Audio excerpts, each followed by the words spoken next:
Hi friends, welcome to Joe Family Kitchen.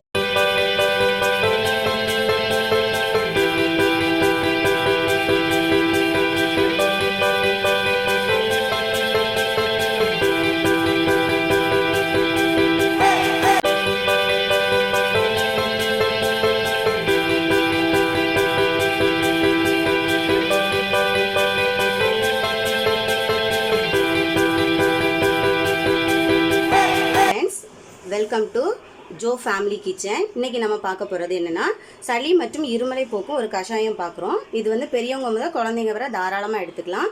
இதில் first நம்ம பார்க்குறது என்னென்னா, கற்பூரவள்ளி இலை வந்து ஒரு 5 இலை எடுத்துக்கிறேன். நெக்ஸ்ட்டு நம்ம பார்க்குறது வந்து வெற்றிலை ஒரு 2 இலை எடுத்துருக்கோம். நெக்ஸ்ட்டு கொஞ்சம் துளசி இலை எடுத்துருக்கோம். அதுக்கப்புறமா வந்து ஒரு 1/2 டீஸ்பூன் வந்து மஞ்சத்தூள்.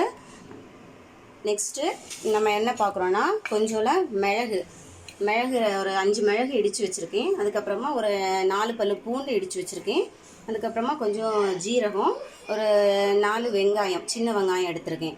இப்போ நம்ம என்ன பண்ணோன்னா, நெக்ஸ்ட்டு ஒரு பாத்திரத்தில் ஒரு 3 கப்பு தண்ணி வச்சுட்டு, தண்ணி கொஞ்சம் சூடாகுனதும் என்ன பண்ணோன்னா, நம்ம வச்சுருக்க கற்பூரவள்ளி இலையை கொஞ்சம் பிச்சு இதில் வந்து போட்டுக்கணும். எத்தனை எடுத்துருக்கோமோ அதை நல்லா போட்டுட்டு, நெக்ஸ்ட்டு இந்த 2 வெத்தலையும் இதில் போட்டுட்டு, நெக்ஸ்ட்டு கொஞ்சம் இருக்கக்கூடிய துளசி இலை, 1 டீஸ்பூன் மஞ்சத்தூள் எடுத்துட்டு, நெக்ஸ்ட்டு நம்ம இடித்து வச்சுருக்க பூண்டு, மிளகுத்தூள், கொஞ்சம் ஜீரகம், அதுக்கப்புறமா 4 பல்லு சின்ன வெங்காயம் இதை போட்டு இதை நல்லா கொதிக்க விடணும். இப்போ பாருங்க, இது கொஞ்சம் நல்லா கொதிச்சிட்டு இருக்கு. இதை வந்து நான் ஒரு ஸ்பூன் போட்டு நல்லா மிக்ஸ் பண்ணி விட்டுக்கோங்க. இது நல்லா கொதிச்சு இன்னும் கொஞ்சம் வற்றணும். அப்போ தான் நமக்கு கஷாயம் நல்லா கிடைக்கும். கஷாயம் நல்லா ரெடி ஆயிடுச்சு.